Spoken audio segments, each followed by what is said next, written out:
Welcome to the Truth and Liberty Show, where trusted leaders bring biblical insights to important issues to help you stand for truth and effect godly change in our nation and in our world. Hello, everybody, and welcome to the Truth and Liberty Show. If you're a homeowner or a prospective homeowner, and you've ever gone to look at a house that's for sale, and you see cracks in the walls on the inside of that house, what's the first question that comes to your mind? Well, I bet it's, gee, is this a foundational problem or is this just dried plaster problem?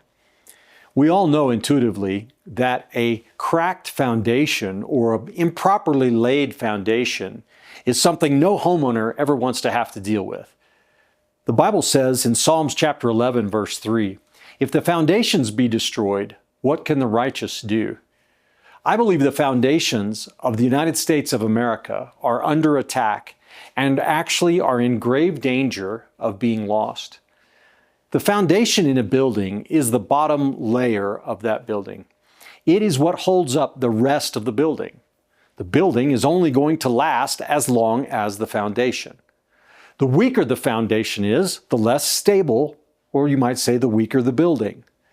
It doesn't matter how much damage the structure above the foundation sustains, you can always rebuild it or repair that. But if the foundation itself is damaged beyond repair, then the whole building is lost, even if the part that's above ground appears to be just fine. If you have to rebuild the foundation of a building, then you are essentially starting over. Jesus talked about the importance of building on the proper foundation. In Matthew chapter 7, he said, therefore, whosoever heareth these sayings of mine, and doeth them, I will liken him unto a wise man, which built his house upon a rock.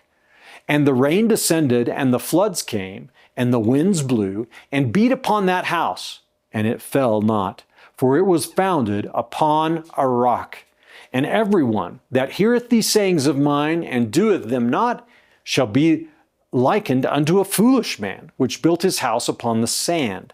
And the rain descended, and the floods came, and the winds blew, and beat upon that house, and it fell, and great was the fall of it. Note in this parable of Jesus from Matthew 7, the foundation that he's referring to, the foundation for human life, is the Word of God.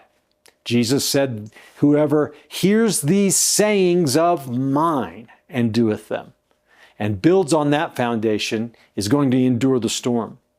Jesus himself in the Bible is the chief cornerstone. You can see this in many scriptures. For example, Isaiah 28:16. This verse says, therefore thus saith the Lord God, behold, I lay in Zion for a foundation a stone.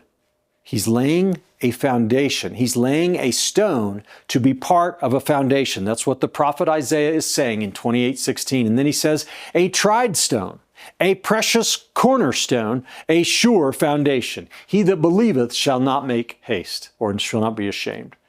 1 Peter 2:6 says, going to the New Testament, wherefore also it is contained in the Scripture, behold, I lay in Zion a chief cornerstone, elect, precious, and he that believeth on him shall not be confounded. Ephesians chapter 2, verses 19 and 20. Now, therefore, you are no more strangers and foreigners, but fellow citizens with the saints and of the household of God, and are built, Peter's calling us that we are stones here, and he says, you are built upon the foundation of the apostles and prophets, Jesus Christ himself being the chief cornerstone. So, what's a cornerstone? A cornerstone is the first stone laid in a masonry foundation. You see, back then, they didn't have concrete like we have today. They didn't pour concrete. The foundation was made of stones, typically cut stones, right? And the very first stone that is laid is called the cornerstone. And it determines every other stone that is laid off of that stone. So the cornerstone determines the alignment of every other stone in the building. Both the width and the depth and the height of the building and its configuration all draw from that cornerstone. For over 100 years in America, the foundation of our nation now has been under attack. And considering the level and scope and severity of the attack, it is absolutely miraculous that America is still standing.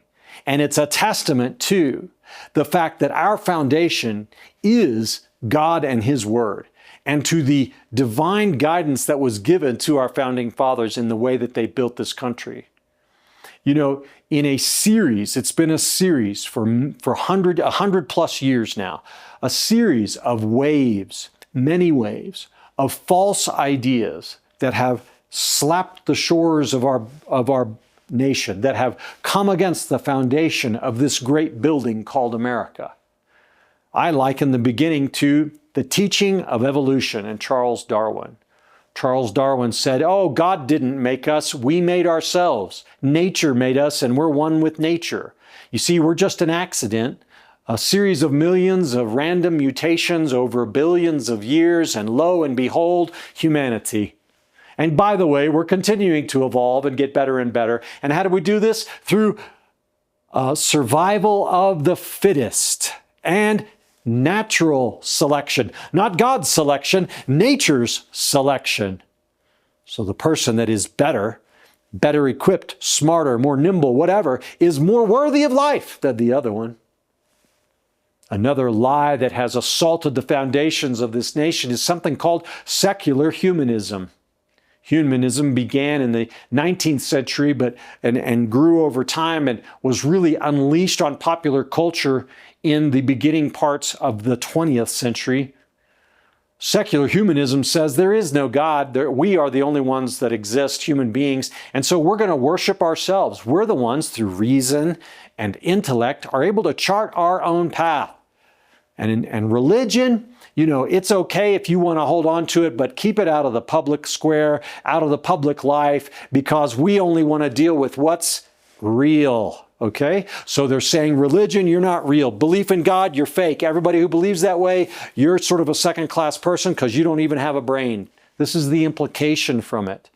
It hit America in the 1920s and 30s, and it has taken over our public school system, our courts, our government, and it paved the way for the introduction of many, many immoral, ungodly philosophies, like sexual promiscuity. What's the Bible commandments about sex? Who cares about that? That's an old-fashioned, outdated, a book that's full of superstitions. We should be able to love like we want to love. We should be able to do the act with anybody we want to do it with. It doesn't matter. No-fault divorce. Oh, marriage. It's just a, prejudicial means of oppressing women set up by patriarchal societies to gain hegemony and dominate. And, who needs it? We need no-fault divorce. Women need to be able to get out of marriage anytime they want for any reason, and men too, for that matter. Okay? Feminism. Women can do anything men can do just as good or better. Men, you're evil. You oppress us. We have equal rights. We want equal pay. We get to do whatever we want, including no-fault divorce, including not having children, and including abortion. By the way, women are equal, but they're not made the same as men, right? There are differences, and that's why God set up the institution of marriage. But I digress. Another evil doctrine is homosexuality. Well, since there's no boundaries on sex, what's wrong with homosexual sex? And erosion of the family unit. Now, family in America can mean pretty much whatever you want it to mean. It can mean a group of people living together. It can mean someone who's been divorced 15 times. It can mean someone who has 6 wives. It can mean anything. Moral relativism. There's nothing that's absolutely right or wrong. It just depends on the circumstances. And by the way, there's no truth. That's called nihilism. Since there's no truth, you can't tell me what's right or wrong. It's up for me to decide. I have my truth, you have your truth. Don't let the government be telling us what's true or anything like that. Stay out of our moral affairs. We're going to each decide for ourselves. This is how we have rioting in our streets today. Nihilists called, anarchists, and all of the rioting and the destruction that's going in. And it paved the way for the introduction of socialism.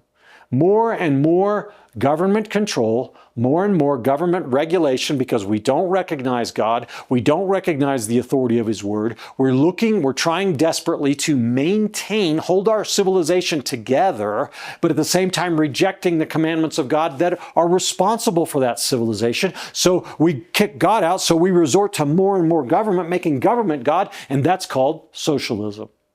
We have increased subsidies, increased handouts, increased dependency, increased victimhood mentality. Guys in Hawaii, I love Hawaii. In our most recent trip to Hawaii, we went to the Big Island, and on the Big Island, they have a beach that's called the Black Beach. And the reason is because the sand is actually black. It's really cool looking. It gets especially hot, even more than the white sand. But the black beach is formed by waves over, I don't know how many years, maybe a century, maybe 2 centuries, maybe 3, 4, 5 centuries, beating constantly, repetitively, over and over again against the volcanic rock, pulverizing that rock, destroying the rock, and creating a sand beach. Lots of fun to play on, lots of fun to take pictures on, but the rock is demolished. Well, that's how it is in America today. The waves of these ungodly ideas and philosophies, beginning with evolution and secular humanism and all the derivatives of it that reject God and the authority of His Word, have been beating relentlessly on the foundation of God and His Word that this nation was built on. And we now are getting very close in this country to a pulverized foundation. And we're losing our families, we're losing morality in the country, we're losing free enterprise as God's commandments are widely rejected. And the basic principles of individual rights, equality under the law for all, with freedom and limited government, these are being replaced with Marxist notions like critical race theory, LGBT special rights, silencing speech, discriminating against churches and Christians, and many other things. You know, the people of the city of New York, the financial capital of the world, just elected a socialist mayor. That tells you they have no idea who they are or what made the city great. So what do we need to do? Well, remember, Psalm 11 verse 3 says, if the foundations are destroyed, what can the righteous do? Well, I want to say today, the foundation in America is not yet completely destroyed. What needs to happen is the church laid that foundation in the beginning because America was birthed out of faith in God. People came to this land in order to have freedom of worship and to live out their lives according to the dictates of their own conscience and to build a Christian society. The Declaration of Independence and the American Revolution were products of the First Great Awakening. So the church laid the foundation for this nation, and it is the church that must repair the foundation.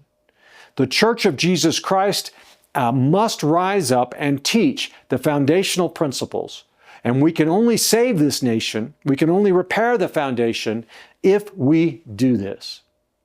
Well, folks, I have a really special guest with us today to talk about the Judeo-Christian foundations of America, the biblical foundations, and how it has been eroded and what we need to do about it.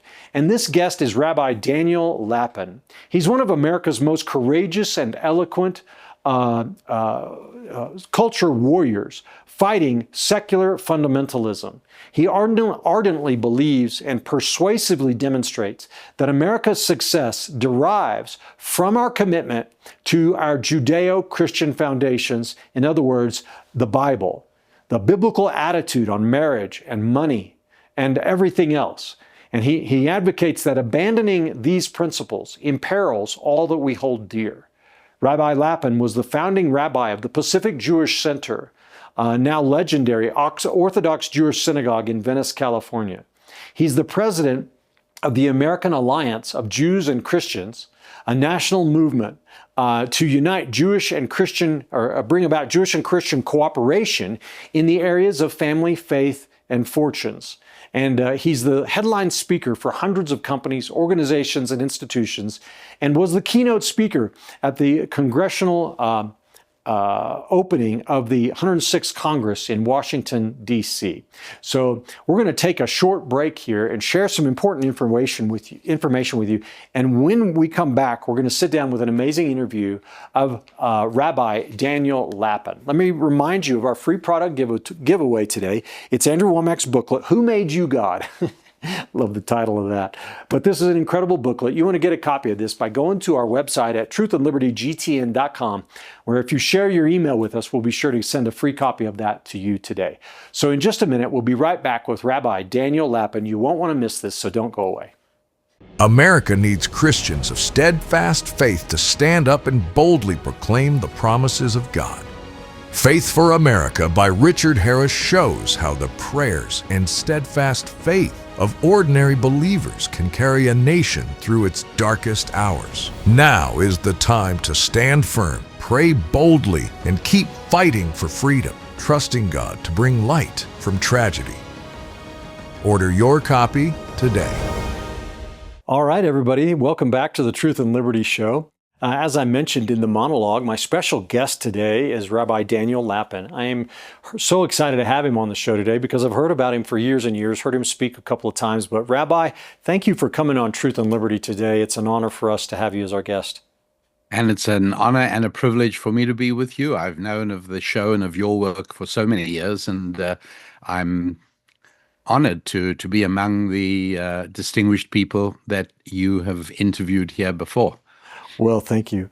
Well, Rabbi, you have done so much work in the field of sort of the application of biblical principles to our culture and using God's word and wisdom to look at, the troubles and difficulties that we're facing today. But so it's my understanding that you believe the secret to America's greatness is that our country was built on Judeo-Christian principles and values.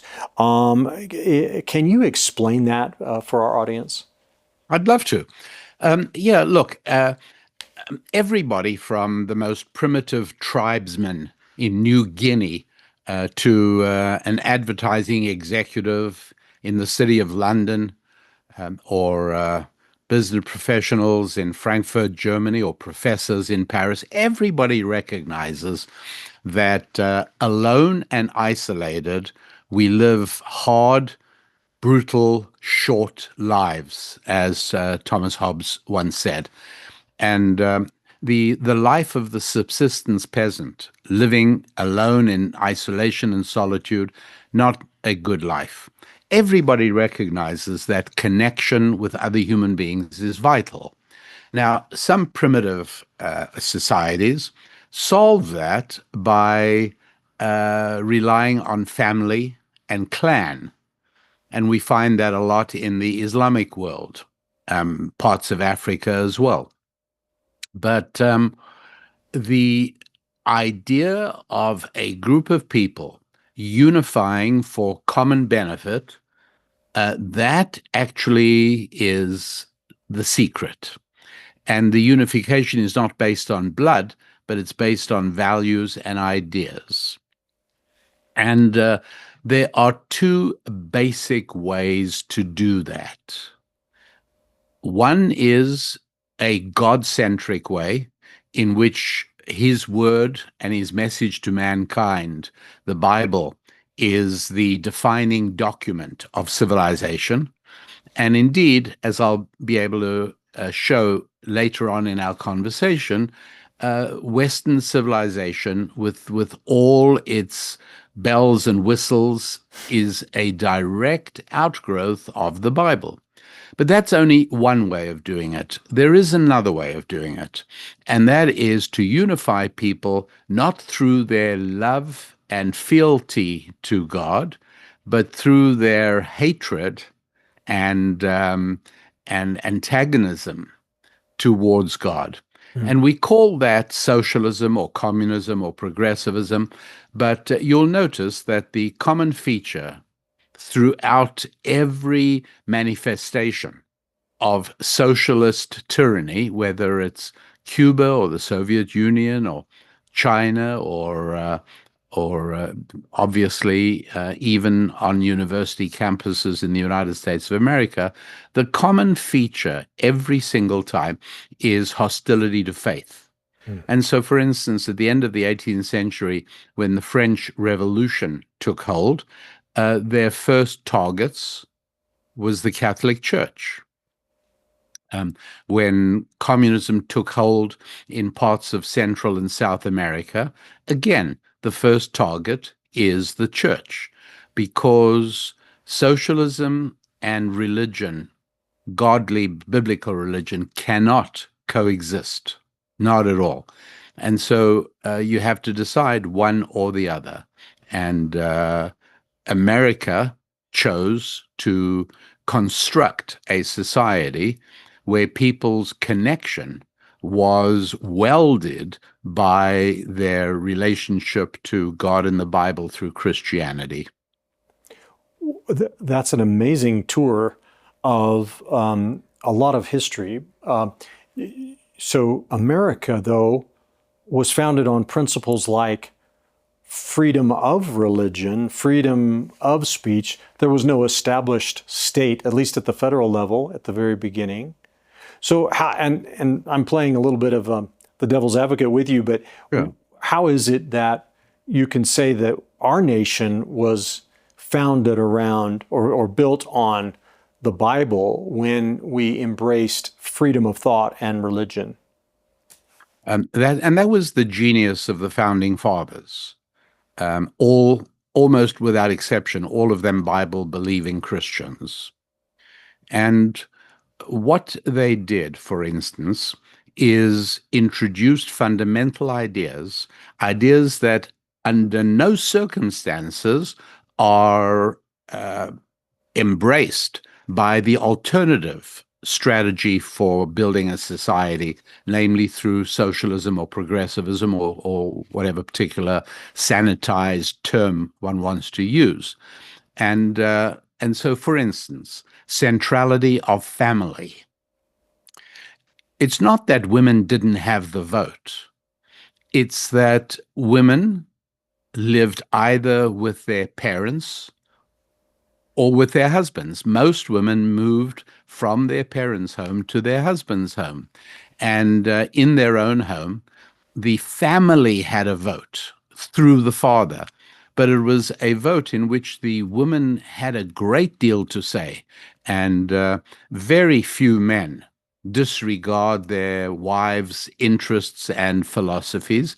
But in general, those tended to run in synchronization with the husbands, because, as we know, even in contemporary voting patterns in America, married women with children vote far more conservatively than single women or single women with children. And so what happened was that women and men to whom they were married decided how they wanted to vote. They had a stake in the future. They have children, and they had an interest in what was happening, and they voted. It was a totally biblical perspective. No hostility to women, no patriarchy, no tired, worn out cliches of gender battle. Just let's be mature about it. That's how it used to work. Another example, if I might, Richard, is that in the socialist strategy for building a society, obviously family is not only not central, but it is regarded as negative. And so, with almost without exception, every policy prescription of the left will be hostile to families, will harm and imperil the integrity of the family unit. But there's something else as well. And that is the idea of ownership of private property. Yes. Ultimately, I mean, Marx made this very clear in his earliest writings, and he never deviated from it. And that is that ideally there is no private property. Property belongs to the state.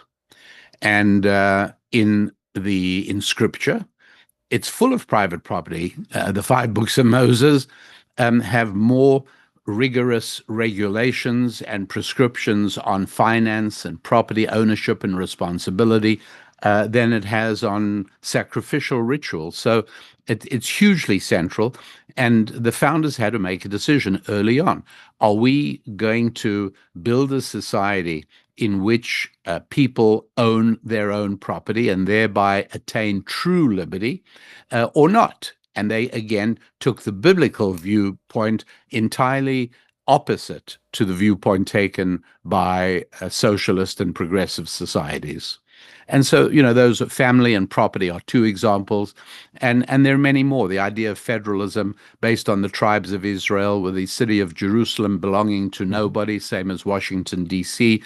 The idea from Isaiah, for the Lord is your king, the Lord is your lawmaker, and the Lord is your judge. That idea of dividing government into three parts: the king, executive, the judiciary, and the legislative, straight out of the book of Isaiah. Well, and the founding fathers also, I think if I understand it correctly, they took inspiration from the Hebrew Republic, and not from the time of the kings of Israel. So we tend to miss that, I think, in our modern look at things, and don't That's realize right. The kings of Europe, they always appealed to the authority of the king in the Bible, but they ignored the fact that Israel lived and prospered for 400 and something years before King Saul came along. And can you comment on that, on the Hebrew Republic, Rabbi? What? Well, it's not only the Hebrew Republic, but don't forget the English jurist John Locke, through Yes. his Part 1 and Part 2 treatises on the law.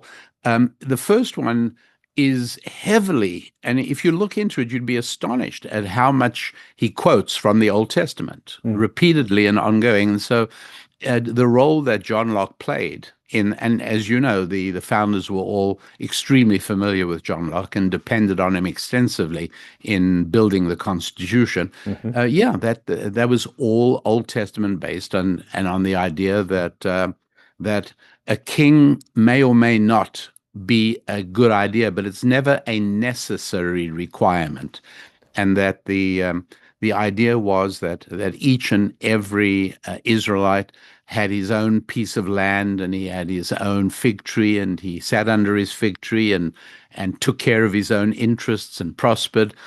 He participated in trade and business with everybody else. The whole idea of specialization. Adam Smith in 1776 writes his book about the wealth of nations, hugely influential. And again, the founders, although he was in Scotland, not in America, he was hugely influential. And one of the things that he does is he shows that specialization works to the advantage of everybody. Again, getting rid of the idea of the subsistence peasant who makes his own shoes and milks his own cow and gets his own eggs and sows his own wheat and makes his own bread, and his wife makes the family's clothing from the wool and the cotton that they grow, completely independently from everybody else. And people like that are working 24/7 and still only barely surviving. Yeah. And as soon as trade started, as soon as specialization entered, everything changed. Now, Adam Smith, his book doesn't reveal where he found the idea. Maybe he thought of it. But of course, in the end of Genesis, Father Jacob blesses his 12 sons, or 13 at that point, actually. And he does it, instead of doing what I would do, which is just say, guys, you know what? We've had ups and downs. There are times you've been good and wonderful sons. There are other times you've been pretty tough to live with. But God bless you all. I'm going home to the Lord. And I would have dealt with it in one or two sentences. And instead, it takes nearly 30 verses, because he goes through each one, Reuben and Simon and Levi and Yehuda, and every one of them, because each one provides a separate, necessary dimension to the full Republican life of the community. And then Moses does the same thing at the end of Deuteronomy. And, I might have said, hey, people of Israel, I'll be honest, you've been a gigantic pain in the neck the last 40 years, but it doesn't matter because it's Joshua's problem from now. And I wish you luck. Godspeed to the land of Canaan. I'm out of here. Goodbye. But instead, Moses again emphasizes the need for specialization. And he speaks about each particular tribe, what they will contribute and what they do and what their advantages are. And again, just another way in which the founders understood that the Old Testament was not a book of narrative about anachronistic events and long forgotten people, but it is actually an up-to-the-minute guide to building a functioning, long-term, durable society. Wow, that's really fascinating. And I think that's a big part of what you do, isn't it, Rabbi, is bringing that wisdom from the Old Covenant, the Old Testament to bear in our modern culture. I've heard some Christian pastors lately saying things like, well, I believe in the New Covenant, and so we don't even read or teach from the Old Covenant. And that seems to be a really foolish approach, if you want my opinion. Of course, I know that... Well, what do you think? Well, I think it's an appalling idea because one of the ways that the what we call the Tanakh or the Old Testament is distinguished is how very practical it is about two areas that are absolutely vital to structuring an enduring and successful civilization or society, and that is money and sex. Money and male-female relationships. And, it's hard to imagine any book containing more rigorous and more detailed data on the very necessary rules and regulations and restrictions and even rituals that govern interpersonal economic interaction and male-female interaction. Let me put it this way, Richard, just by way of an example. Let's sort of reduce the grandiose world of society building and civilization structuring. Let's reduce it to a teacher who goes on a boat trip. He takes his class of 30 high school boys on a boat trip. Remember the old sitcom that used to gather the family around every Monday night years and years and years ago? It was called Gilligan's Island. Oh, yes. And I was raised on Gilligan's Island. Well, as you'll recall, they were trapped on a desert isle. Yes. And so bear with me for just a moment as I lay out what happens as 30 boys and their teacher land on this desert island. The first thing is, they have no idea when they're going to be rescued. And so the teacher's first responsibility is he wants to make sure that they're going to be alive when rescue does arrive. And so there's questions of water and food and shelter. And so the smart teacher divides his 30 boys into several groups. He sends one group to go fishing in the lagoon. Sends another group to go searching for a water source. He gets another group to go looking for vegetables and fruit. And he gets another group to see if they can hunt some wild pigs on the island. And so he does everything he can to provide that. He may set one group to start building a shelter. At any rate, some of the groups are fairly successful, some more so, some less so. But at any rate, that night they gather in the shelter and they light a fire and they kind of, they feel this might work. I mean, they actually have water, they have food that they can last. The next day, teacher has he has a problem. Right away, the guys who had to climb the hills looking for wild pigs say it's not fair. This time it's our turn to go to the lagoon and fish because they had a great time on the beach in the sun. We were working. We came home sweaty and dirty. Now the teacher knows that specialization is the way to go. and that the boys who went fishing are going to do better the next day fishing than they did yesterday, whereas if you send a totally new group to the beach, they're going to do just as badly as the group did on the first day. So he's got to somehow find a way of getting people to be satisfied with the roles in which they're placed. Not an easy task. A little further down the road, it becomes apparent that he's got slackers. He's got guys who goof off while they're out of his sight.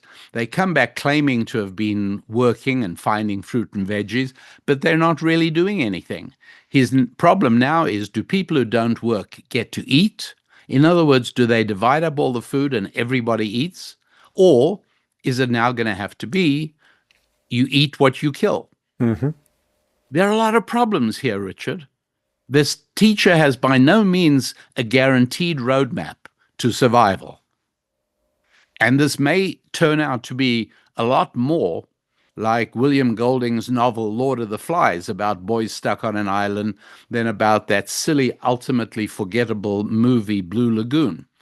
And so this is not simple. Now, I put it to you that we're going to up the ante a little bit. And now the teacher has not just 30 boys, but he's got 15 boys and 15 girls of high school age. How's he going to handle that? And you see very quickly that the fundamental issues that have to be resolved are eating, which is money, work, and sex. How are you going to deal with that? Is he going to allow it, in which case there are going to be more than 30 people on the island soon? And who feeds pregnant and nursing girls? The group, or just one man who got her pregnant? These are issues that have to be resolved. Yeah. Mm-hmm. And so when you say that there are people who eject the teachings of the Tanakh, of the Old Testament, I have two words for them. Good luck. Yeah, it's incredibly foolish, and but Rabbi, I'd like to kind of go back to something you said about socialism, that it's sort of the antithesis. It's sort of like the camp for those who hate God, and yes, whereas a free republic under natural law is for those who love God. That's yes, a really it's the only way it can work. Yeah. It is true statistically that the more socialistic a country becomes, the lower church attendance gets. If you look at Western Europe and France, for example, and that's an interesting correlation, isn't it? Why do you suppose that is? That if the government becomes bigger, stronger, and more is it that it becomes more your source, and so you forget about God, or is there something else going on? No, there's something else going on. By way of example, if there's an accident tragically and a plane comes down, the NTSB get together and the FAA get together, and all the agencies get together to figure out why the plane came out of the sky and fell down and killed people. And because of that, we have the incredibly safe and effective air transport system that America has built. However, not to sound obnoxiously smart, but I know I don't need them to tell me why the plane came down. I know the answer. I can do it in one word: gravity. Yes. The question is not why the plane came down. The question is, why did the plane stay up there? That's the amazing thing. And then we go into how remarkable it is that the chemical fuel, the chemical energy stored in jet fuel, can be released in an engine, and that engine can produce thrust, and the wings can convert thrust into lift, and the controls can keep the plane traveling in the direction it's supposed to go. And obviously, if something interferes with the fuel going to the engine, or with the thrust being produced, or with the wings providing lift, or with the control, the plane will come down. It's gravity that'll bring it down, absolutely reliably. The question is not what fails in society. That is the natural default. Because if my teacher in my earlier example does not say to the students, we are going to be following the guidance of the Bible on everything, and that is how it's going to be. This is what we're going to do, and this is how we're going to do it. They're doomed, because the natural default condition is chaos through the process of entropy. And so there's the reason what happens in Europe is that if you take away the pipeline of energy flow into a society, which is God and Scripture, remove the Bible, what you're going to have is spiritual gravity kicking in through the force of entropy, in exactly the same way as if you have a beautiful garden and then I come and visit you 6 months later and it's a jungle. And I say, Richard, what did you do to make a jungle? You say, I didn't do anything. I just stopped gardening. That's right. The jungle is the natural default. The beautiful garden is the remarkable exception. And so what America built and sustained over the last 250 years is the exception. It's hard to do. And what we're watching in many other parts of the world, including the countries you alluded to, is nature, entropy, and spiritual gravity taking over. Societies, if deprived of biblical energy, will automatically devolve into socialist tyrannies. That is going to happen absolutely reliably. And part of that is the abolition of private ownership. People are not going to be able to own their property. And number two, elimination of faith, because the socialist tyranny, and we are already seeing that in the United Kingdom, in France, and in many other countries, that socialist tyranny can brook no challenges to its central authority. And what gives me independence, what gives me as a citizen of the United States independence, is not so much the Constitution and the Bill of Rights as it is God and my property. As long as I have property and I've got money, I don't need the government. And I pay my taxes, and that's it. I have to follow the laws, but I don't have to stand in line to beg the government for anything.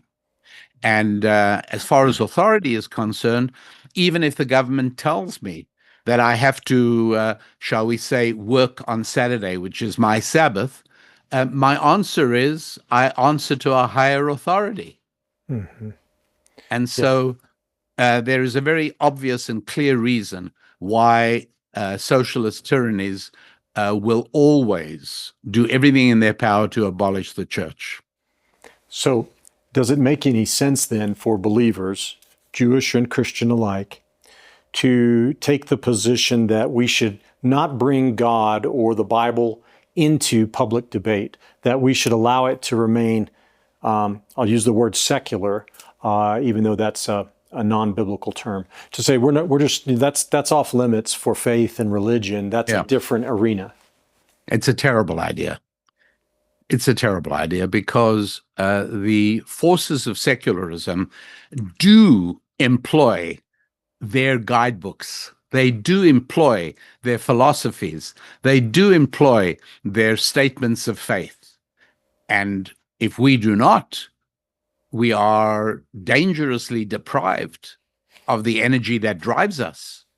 And so the left is full of sanctimonious ritual. The idea that social justice for all. And they use that to energize the masses behind them. Yeah.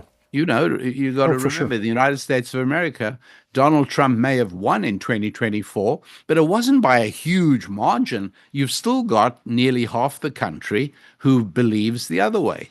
Yeah, absolutely. Well, so you have a product, a book I wanted to mention. It's called Tower of Power.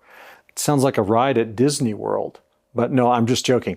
Tower of Power, Decoding the Secrets of Babel. Can you comment on what that is? Because it's a fascinating title. If I understand correctly, it relates to what we're talking about. Oh, it goes to the very heart of what we're talking about. You're right.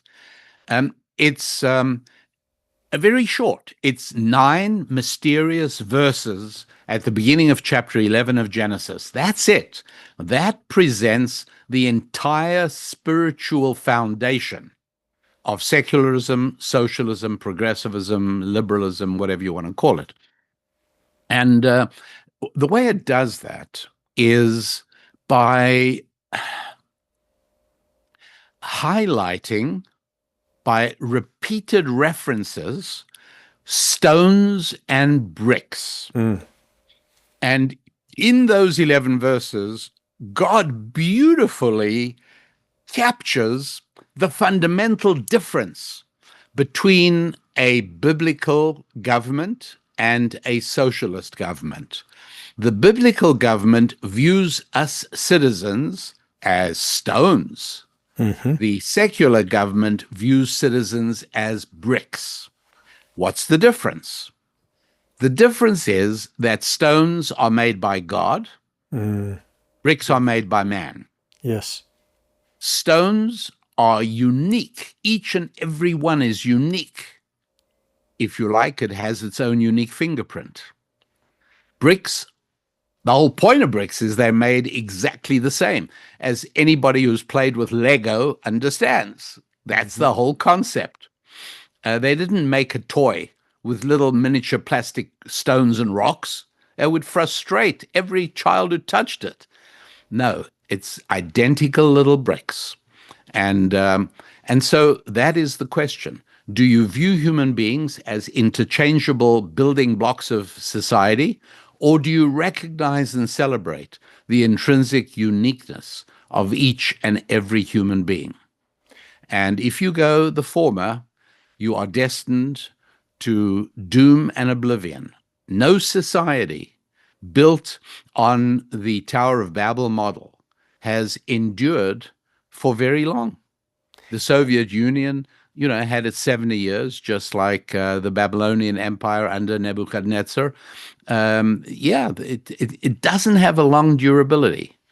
I don't know if we have time to unpack this, but I have an idea on this as well, if I could run it past you. So in the beginning, the Lord said, "Be fruitful and multiply and replenish the earth." And Nimrod, though, seemed to be saying, don't spread out across the earth. Let's all gather together, and let's have a centralized authority here and build something that will reach to heaven.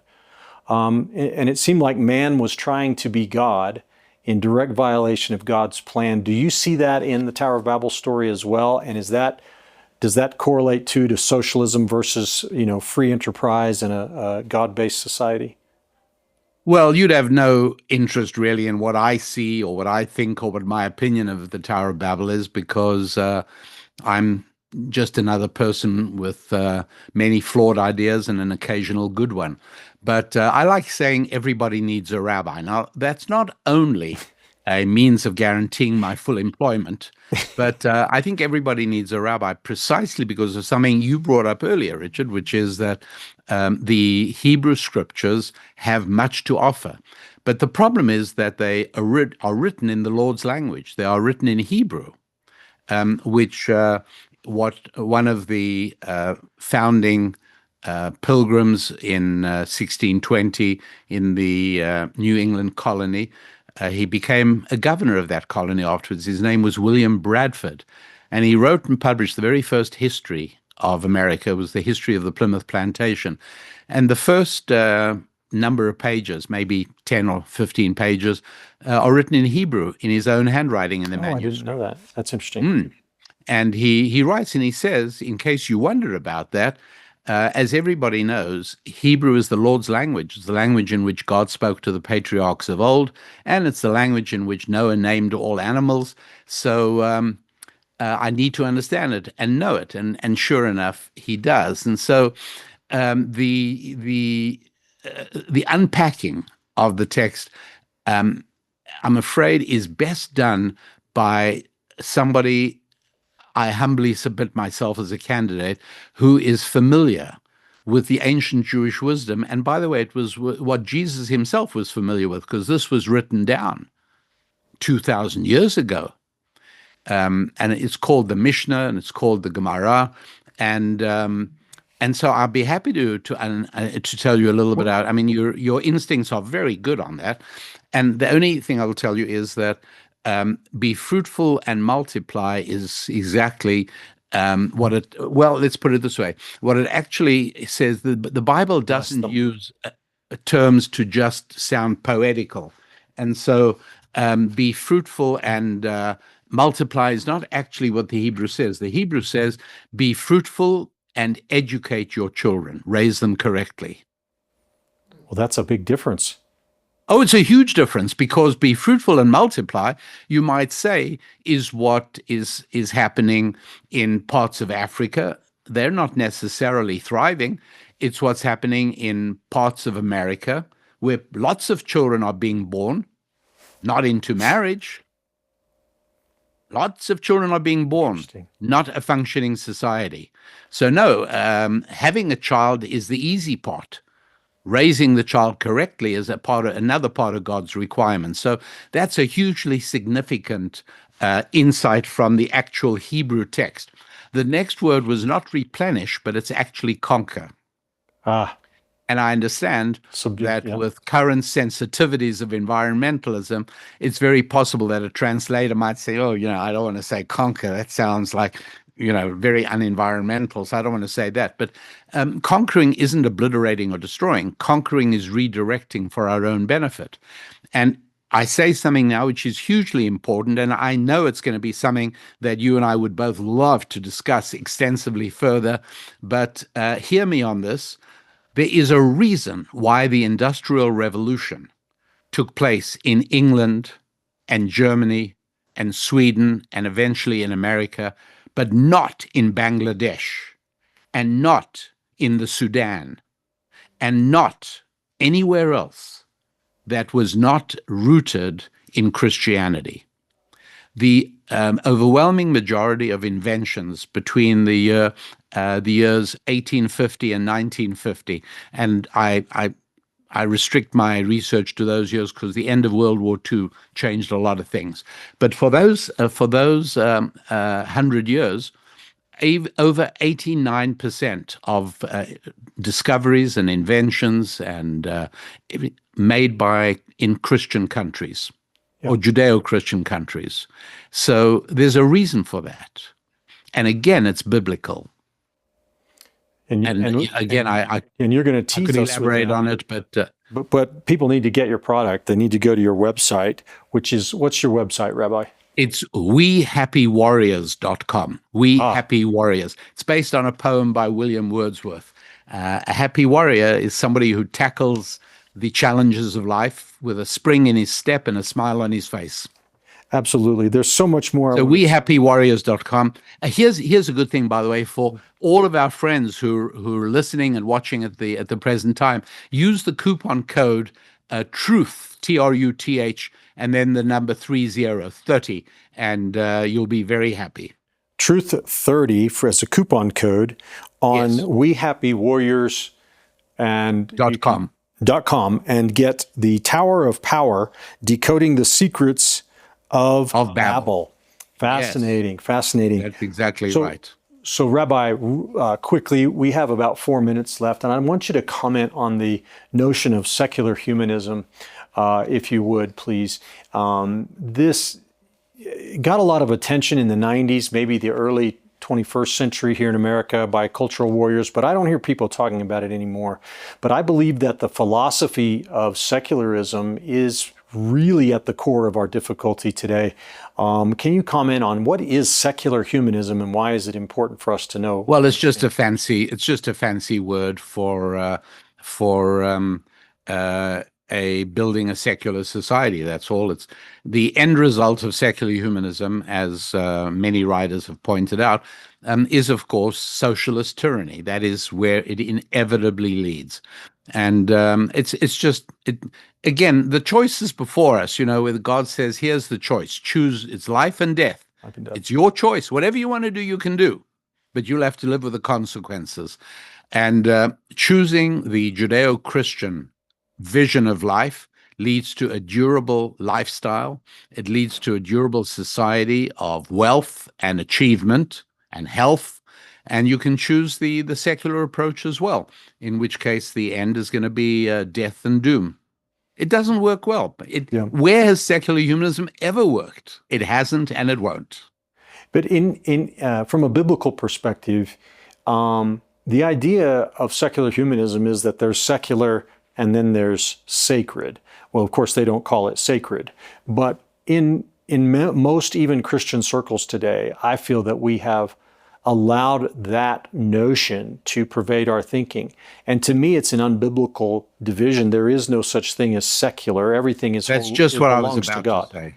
Yeah, Psalm 24:1. Yeah. Yeah, there's no such thing. Of course, you're exactly right. And so I think the important thing to remember is that the idea of separation of politics from religion is a silly, preposterous notion. And many people are shocked to discover that it's not part of the Declaration of Independence or the Constitution. It makes no sense because politics, if you think about it, what is politics? Politics is nothing other than the practical application of people's most deeply held values. And so, for instance, imposing confiscatory rates of taxation on hardworking, intact families in order to underwrite multi-generational family and financial dysfunction is somebody's value system. It isn't mine, but it is somebody's. Yes. And it's justified on those terms. That's why they use words like social justice. Yes. Because the only reason to justify exorbitantly high rates of taxation is it's right, it's the right thing to do. And you'll hear people talking like that all the time. That's where secular humanism gets you. There is no such thing. Obviously, the founders in their wisdom try and did set up a system that protected religion from the state. But that's not the same as saying that religious values don't belong. People very often, hostile interviewers, go apoplectic. They're getting ready to projectile vomit when I tell them that my political views are shaped by the Bible. You're not allowed to do that. That's not American. That's the desperation and the stupidity that pervades that part of society at the moment. Yes. Well, what a fascinating conversation. And I feel like we just dipped our toes in the water a bit. We did. But Rabbi, I want people to know about your website. Again, can you share the address with us? Yes, wehappywarriors.com. All right. And once again, what's that coupon code? You type in Truth30. And that's for the Tower of Power. The Tower of Power. It makes me think of the Tower of Terror at Disney World, but that's okay. It sounds like a great product. I want to get it myself. And thank you for joining us today. I also want to remind our viewers to pick up a copy of Who Made You God by going to our website at truthandlibertygtn.com. And God bless you all for watching. We'll see you again next time here on Truth and Liberty.